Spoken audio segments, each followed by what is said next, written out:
Урматтуу Москва шаарындагы мекендештер, эгерде сиздердин документиңиздердин мөөнөтү бүтүп, Москва Казакстан Чекті кирде кылуу үчүн тажрыйбалуу айдоочуларды издеп жаткан болсоңуздар, анда Бакыт агам кайрылыңыздар. Бакыт агам өзү жалгыз баарыңыздарга жетишпейт, андыктан өзүнүн командасы менен ошо көптөгөн тажрыйбалуу айдоочу агаларыбыз менен сиздерди Казакстанга алып кирип, кайра алып чыгышат. Бакыт байке.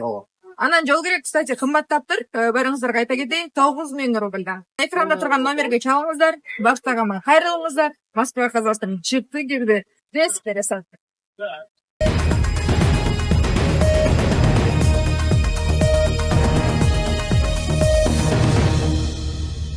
Саламатсыздарбы, эфирде жаңылыктар түрмөгү каналы катталып, маалыматтарды биринчилерден болуп угуңуз.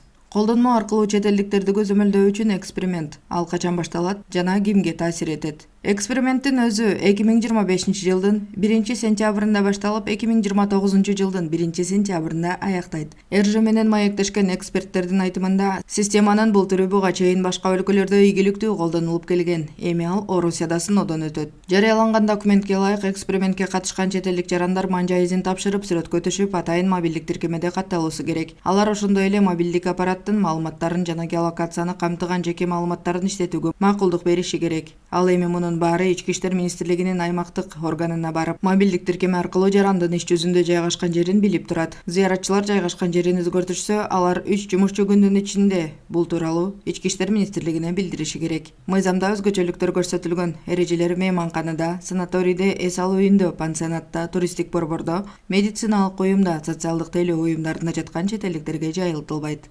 Административдик же кылмыш жазасын өтөп жаткандарда кооптонуунун кереги жок. Мыйзам күчүнө кирген күнү Москва шаарында жана Москва областында катталган чет өлкөлүк жарандар турган жери боюнча каттоо мөөнөтү аяктаган күндөн тартып 30 жумушчу күндүн ичинде иш жүзүндө турган жери жөнүндө билдирүүгө милдеттүү.